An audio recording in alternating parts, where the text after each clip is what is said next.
Bonjour à toutes et à tous, rebonjour à celles et ceux qui étaient là ce matin. Donc on va commencer tranquillement. Donc tout d'abord, je remercie Georges de m'avoir invité, un peu ici, je pense, comme pour briser un côté sinocentrique qui était jusqu'à présent fort. Et du coup, il a fait, j'imagine, exprès de me placer tout de suite après le déjeuner. C'était un peu la contrepartie. Donc on va essayer de vous maintenir éveillés et nous-mêmes de ne pas trop nous laisser aller à siester. Donc ce matin, on a étudié, entre autres, beaucoup de choses, mais notamment le lien entre le martial et le militaire, et le lien entre le martial et la santé, une approche plus hygiéniste. Et cet après-midi, donc, on va commencer par ce premier panel dans lequel on va plus se pencher sur l'articulation entre le martial et le rituel. Donc, à travers tout d'abord la présentation de Fiorella Alio, qui est chargée de recherche au CNRS à l'Institut de recherche asiatique, dont la présentation s'intitule donc « Circuit d'échange et de confrontation rituelle, les prestations des troupes martiales processionnelles à Taïwan », puis avec David Palmer et Martin Tse, qui nous rejoindront en ligne. Ils seront en direct de l'Université de Hong Kong. Et on va enchaîner avec cette fois le lien donc, de ces pratiques martiales, rituelles et de la littérature, avec Vincent Durand-Dastès de l'INALCO, qui est juste à côté de moi. Donc je rappelle donc le titre de la présentation de David Palmer et Martin Tse sera « Maîtres civils, maîtres martiaux, la structure Wen-Wu d'un grand rituel Jiao de Chine méridionale ». Je m'excuse d'écorcher les prononciations chinoises. Et donc la présentation de Vincent, les diagrammes magico-tactiques, Jun, du rituel au théâtre et au roman d'arts martiaux. Donc, et il me semble, on en reparlera sans doute dans la discussion, que finalement le fil rouge, un petit peu en filigrane de ça va être le rapport donc, de ces pratiques martiales et rituelles à la spatialité, à l'espace, au sol, mais on en rediscutera après les présentations. Donc on va suivre le même déroulé que ce matin, donc on va faire les 3 présentations à la suite, parce que je pense que leur contenu va relativement se répondre, et ensuite j'amorcerai la discussion avec quelques questions, et on fera tourner le micro dans la salle pour que vous puissiez poser les questions. Voilà, donc je passe tout de suite la parole à Fiorella. Merci. Bonjour à tous. Merci aux organisateurs de ce colloque et aussi au musée de nous accueillir pour continuer nos discussions. Le titre de mon intervention est celui que vient d'annoncer Édouard. Dans cette présentation, je traiterai des troupes martiales qui évoluent dans les processions religieuses à Taïwan, en m'appuyant principalement sur des matériaux recueillis à partir de 1988 lors de mes terrains ethnographiques dans le sud de l'île, dans la région rurale de Tainan, l'ancienne capitale du sud. La particularité de cette pratique martiale, encore en fonction de nos jours, est qu'elle s'exerce collectivement dans le cadre de rituels communautaires de très grande envergure. On dit de ces bataillons de soldats portant des armes blanches, bardés de talismans démonifuges, qu'ils escortent les dieux protecteurs des villages quand ces derniers se déplacent en palanquin au sein d'une procession aux fortes connotations martiales. D'ailleurs, organiser une procession se dit sortir les bataillons, tsutin. Ce qu'ils font, c'est inspecter les lieux et expulser les entités surnaturelles malfaisantes auxquelles on attribue accidents, malheurs, problèmes de toutes sortes, empêchant la communauté et ses habitants de vivre en paix et de prospérer dans un territoire d'où ils tirent leur subsistance. Si c'est par une expression apparentée à un exorcisme collectif que l'on évoque l'action principale du rituel, l'observation et l'analyse précise de son déroulement montrent en revanche que le processus est plus complexe car il demande une contrepartie. Même si la violence est un de ces modes d'expression privilégiés, et nous approfondirons l'argument en examinant l'action des troupes martiales, on ne procède pas à un anéantissement systématique des ennemis surnaturels. On ne peut pas s'en débarrasser une fois pour toutes. D'ailleurs, il faut recommencer le rituel régulièrement, tous les 3 ans, tous les 4 ans, tous les 5 ans, tous les 12 ans, etc. De plus, l'entreprise est extrêmement coûteuse. Donc si on pouvait en faire l'économie, on le ferait. Or, on ne peut pas. Cela s'explique par la nature même de ces ennemis surnaturels, appelés âmes errantes. Ces esprits esseulés et anonymes sont entrés dans cette condition post-mortem en raison de la malmort qui les a fait passer de vie à trépas.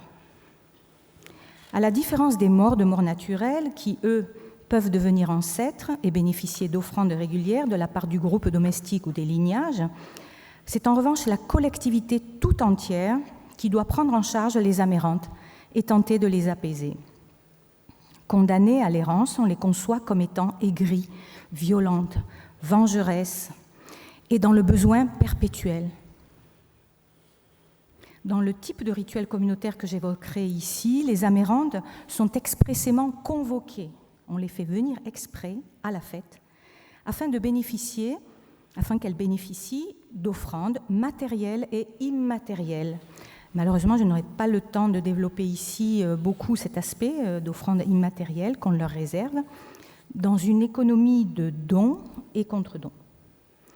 Le rituel est l'occasion de fixer collectivement avec elles les termes d'un pacte et permet aux humains, après les avoir apaisés les âmes errantes, de ne pas être la cible de leurs méfaits et de vivre sans danger durant l'intervalle de temps qui sépare 2 occurrences et ainsi obtenir la paix, la quiétude et espérer prospérer. La procession met en scène ce rapport, ces échanges et parfois cette confrontation.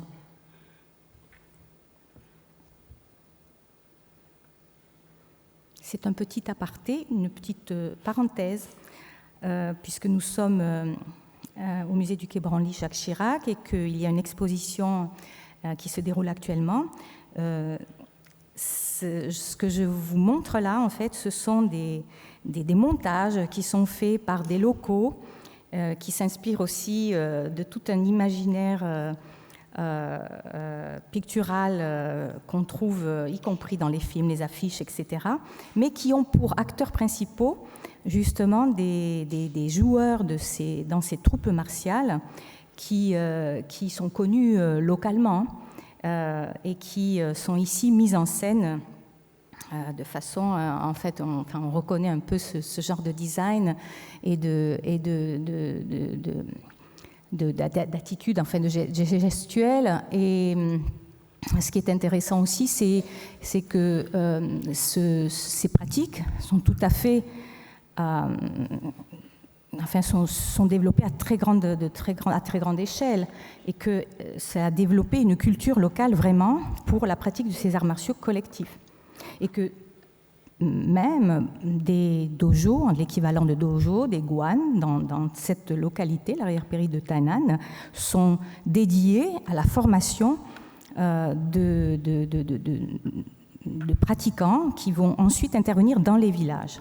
Parce que dernièrement, on manque en fait de nouveaux participants. Je passe. C'était une parenthèse, mais ça me semblait intéressant de faire ce lien avec et l'exposition et l'actualité.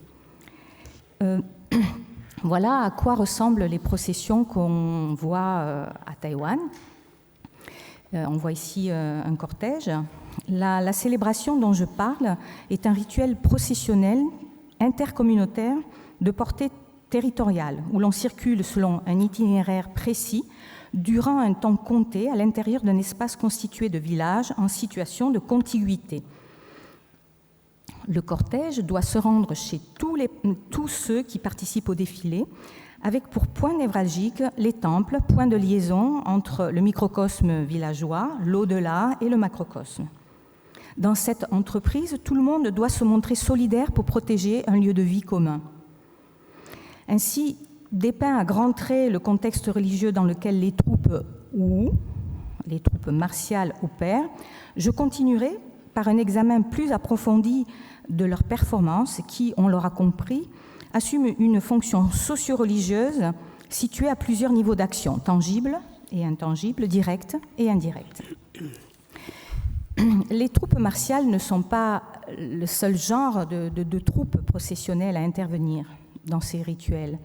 Et ces troupes processionnelles qui se placent au-devant des palanquins des dieux dans chaque délégation du cortège, dans la classification vernaculaire, sont réparties en deux genres, les troupes martiales et les troupes non martiales, dites civiles, lettrées, wen. C'est sur le pôle Wu, bien sûr, que je me concentre ici.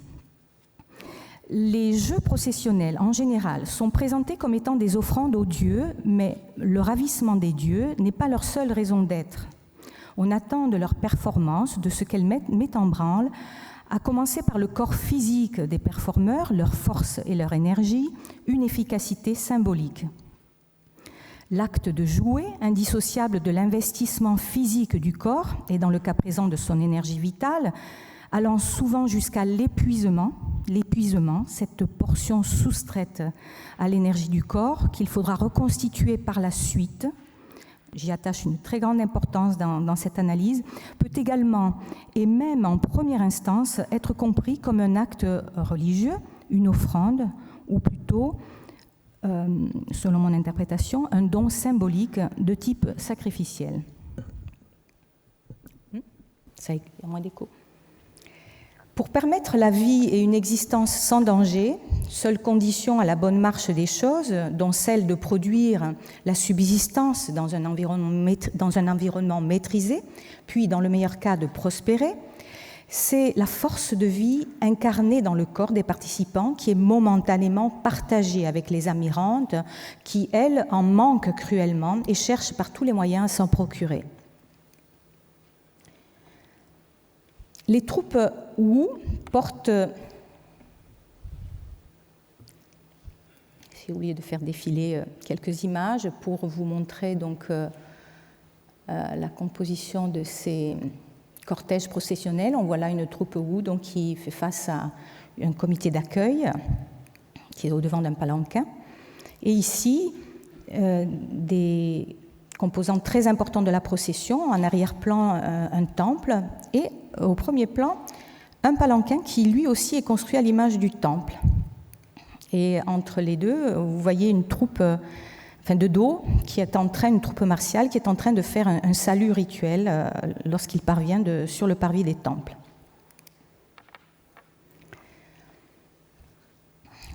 Très schématiquement,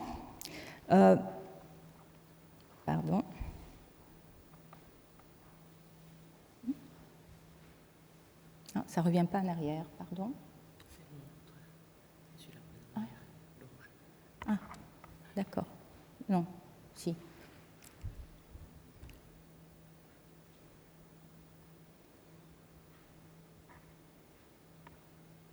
J'allais loin. Très schématiquement, voici les modes d'expression du rapport établi avec les amérantes pour engager une négociation avec elles et dont les termes renvoient très clairement à un ordre martial. On note une gradation de l'intervention. Tout d'abord, une démonstration de force et de bravoure ainsi que des compétences et une détermination au combat. L'ennemi devrait craindre et se tenir éloigné. Si l'ennemi insiste, il faut le repousser et ainsi franchir un stade supplémentaire. Si l'ennemi continue de menacer ou de provoquer, voire d'agresser, alors il ne faut pas hésiter à attaquer, parfois violemment. Mais il faut hésiter à attaquer violemment parce qu'on a une bonne raison de le faire, c'est qu'on a peur de la vengeance aussi que cela peut occasionner. Ce que l'on fait aussi, c'est de disposer des pièges du type bagua, justement, au cas où des choses peuvent se passer après la procession. Donc on dispose ces pièges dans le territoire pour prendre au piège, encercler des amérantes a posteriori. Il faut tenir 3 ans au moins, ou plus, ça dépend. Vous allez voir parmi les photos, j'attire votre attention d'ores et déjà, des photos de troupes que je vous présenterai, avec des ceintures de couleurs différentes. Et ces couleurs, en fait, renvoient à non pas disons, une gradation dans la hiérarchie de la pratique, mais des affiliations à des réseaux particuliers, des réseaux d'entraide entre villages, et renvoient toutes à, disons, des maîtres, un enseignement et une transmission qui ont été passés donc, en réseau au sein de cette ère culturelle. L'ère socio-religieuse des troupes, l'exercice socio-religieux des troupes destiné à participer à une procession commence par un processus de transmission, apprentissage dans un wuguan, ère sacrée d'apprentissage et de transmission Wu, placée sous la protection tutélaire d'une divinité pour laquelle on érige un autel, parfois aussi un petit temple, comme ici à droite, à qui l'on brûle de l'encens. 4 rites particuliers marquent les différentes étapes de cette démarche, à commencer par la sacralisation de l'espace où ce processus se déroule et où l'on pratique le culte, avec pour pendant la sortie du cycle, le démontage de l'aire et de l'autel, après le rituel processionnel. Il y a aussi le kaiguan, qui est une sorte de première, et qui seront l'arrière-plan de toutes les photos que je vais vous présenter, puisque c'est le moment où les troupes jouent le plus longtemps et dans disons, la majeure partie du corpus appris. Sortir en procession, Chudin, je vous disais tout à l'heure, sortir l'avant du bataillon, est la raison principale de la mise en place d'une troupe dans le village. C'est très important. La composition des troupes, maintenant. Chacune d'elles est composée d'une 50aine de participants qui opèrent toujours de manière collective.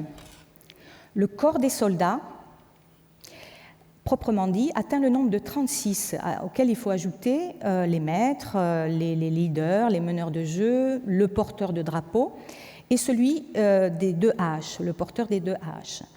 Quand ils marchent en rang, munis de leurs armes blanches, guidés par le son du tambour, qui est lui-même accompagné de 2 gongs et de cymbales, et qu'ils sont menés par le porte-drapeau et les doubles haches, cela ressemble véritablement à un bataillon en exercice parti pour la guerre. Les armes. La photo que vous voyez ici est justement un autel qui est dédié à Tiandu Yanshuai, donc le dieu protecteur de la troupe de ce village qui s'appelle Waidutrao. Et les armes sont, après l'entraînement, après même la procession, entreposées à proximité de son autel. C'est par le biais de ces armes que s'opère l'ancrage du divin pour chaque soldat, ou plus largement du surnaturel dans le corps des soldats investis de pouvoir.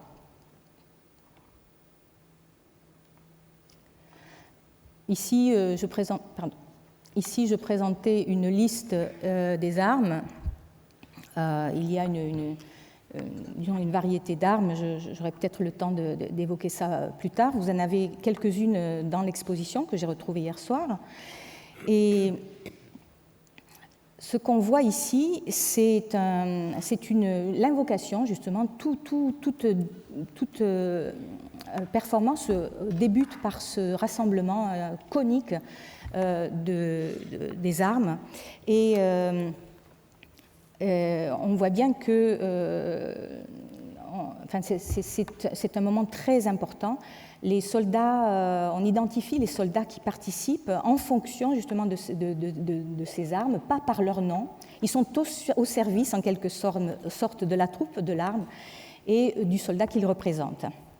Elles sont variées, conçues, ces armes, pour aller par paire, yin et yang, et trouver ainsi leur efficacité maximum, par paire. On n'utilise pas la gauche et la droite, mais petit ou grand côté, yin-yang, ou bien gong-mu, donc mâle-femelle. Il faut aussi qu'on opère une orientation, c'est une orientation de la troupe et du jeu, c'est justement par rapport à l'emplacement de la divinité que l'on transporte avec soi, le dieu protecteur, tutélaire de la troupe, face à la divinité visitée. Ces troupes sont en rang par deux et forment 18 paires, 36 combattants avec des armes, plus le drapeau et la hache. Tous les boucliers, je dis ça parce qu'on a parlé des boucliers ce matin avec Teacher, et les poignards, boucliers et poignards vont ensemble, et les armes dédoublées sont toujours en position yin. Celles qui sont tranchantes et longues sont en position yang. Leur morphologie et leur représentation peuvent aussi être sexuées.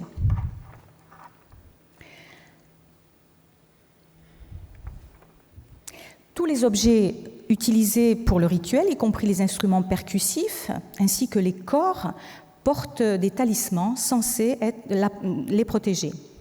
L'encensoir démonifuge, transporté dans un panier, suit les moindres déplacements des combattants et on l'utilise aussi lors de l'invocation. Qu'en est-il du déroulement de la performance? Elle dure à peu près 2 heures. On assiste à des figures collectives de salut rituel, de construction circulaire de l'ère rituelle, de déploiement des forces, de division des rangs, d'encerclement, d'attaque, de pièges, de dispersement. Ces figures collectives sont entrecoupées de démonstrations de combat effectuées non plus en groupe, mais individuellement, au centre d'un cercle formé par les âmes blanches que les combattants déposent au sol. Sur cette photo, on distingue justement le cercle qui est constitué collectivement. Les démonstrations de combat commencent par donc des performances individuelles avec les armes et suivent les démonstrations à main nue.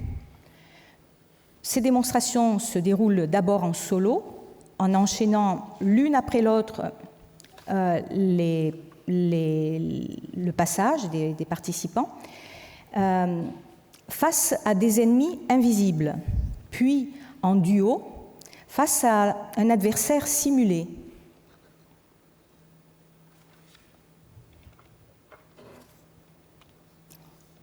Je vous montre donc en passant le porteur de drapeau et des doubles haches qui ouvrent la marche de tout le jeu. C'est ici une liste que je suis en train d'élaborer, puisqu'elle peut être encore sous-divisée, subdivisée, etc., du déroulement en fait d'une prestation qui peut durer 2 heures et qui donc enchaîne de façon imbriquée des figures collectives et des combats en solo ou en duo. Voilà la suite de la liste. Voilà les combats d'abord en solo avec les armes, en solo à main nue, et plus tard, c'est aussi ces duos à main nue, ici, et avec des armes. J'attire votre attention sur le regard de ces soldats qui, dans leur esprit, se livrent à une véritable confrontation, essayent d'apeurer l'ennemi aussi. On pourrait, à cette occasion aussi, évoquer des aspects de possession, mais je ne peux pas développer. Les enchaînements montrent des gestes, des postures et des mouvements préétablis, mais nécessitant toujours coordination, justesse et force combative. Les enchaînements sont pratiqués lors des entraînements et font partie du capital culturel du village et d'un savoir transmis d'une occurrence à l'autre. C'est dans ces prestations, en solo et en duo, que la distinction des styles et leur enchaînement apparaissent clairement, de même que les postures, les mimiques menaçantes du visage, les yeux perçants, les cris repoussants, beaucoup plus que dans les figures collectives.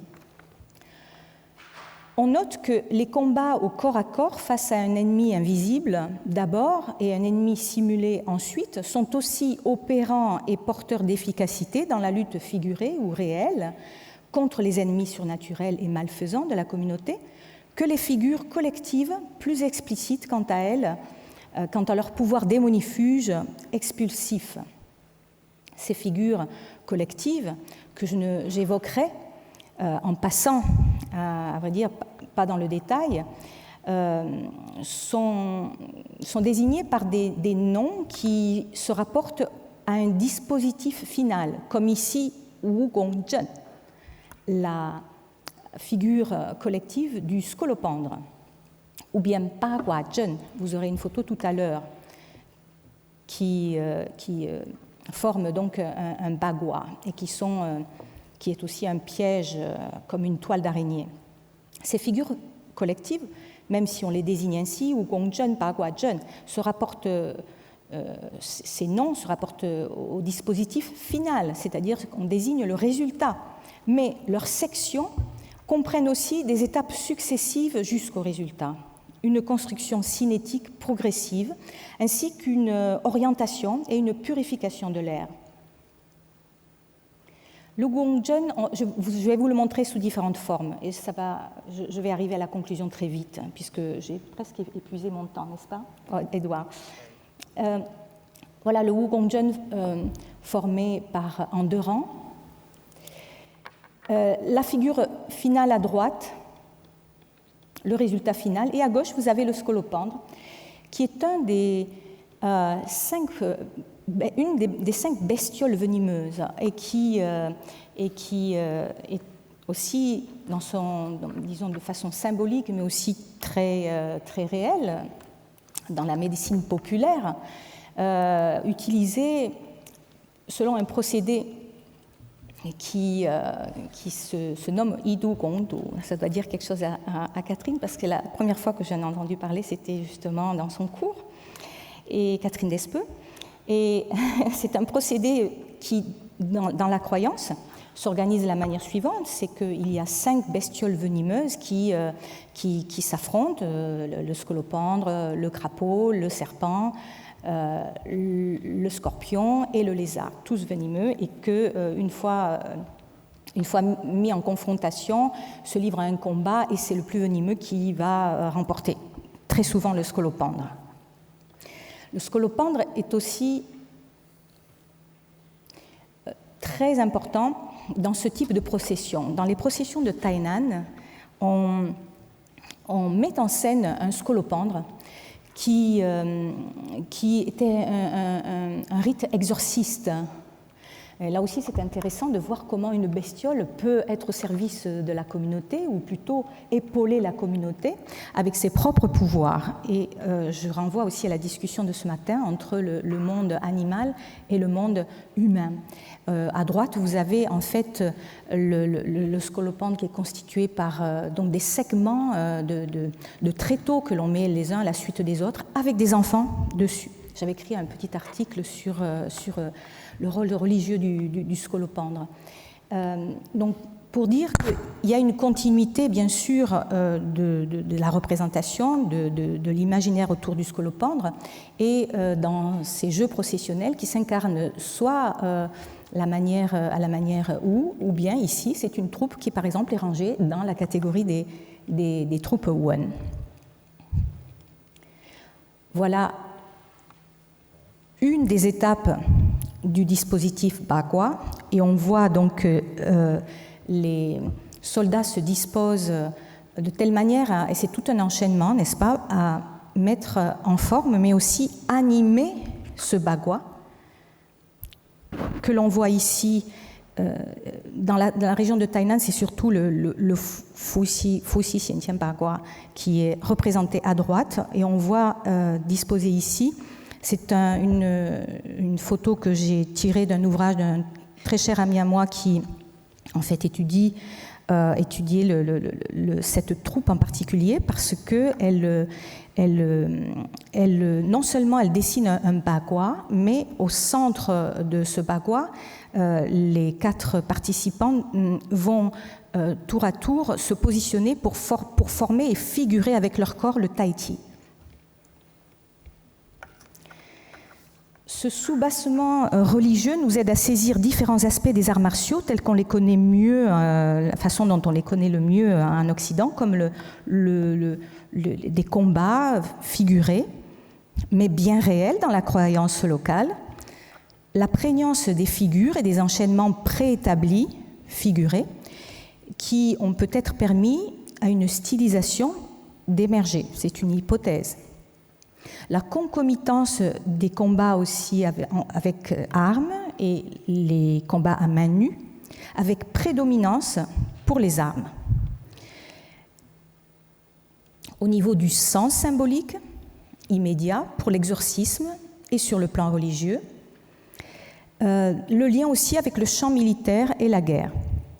Par ailleurs, ces troupes et leurs prestations nous donnent la possibilité d'examiner la portée rituelle collective des pratiques martiales, toujours à l'œuvre à une époque contemporaine à Taïwan, et procurent une entrée privilégiée pour l'analyse de la mise en scène des rapports d'échange dangereux et ambigus des communautés avec leurs partenaires surnaturels. Et cela élargit le champ de la démonologie. Et je fais référence à l'expression ce matin de Vincent Dura-Dastes qui va poursuivre les allocutions du panel. Merci beaucoup, j'en ai fini.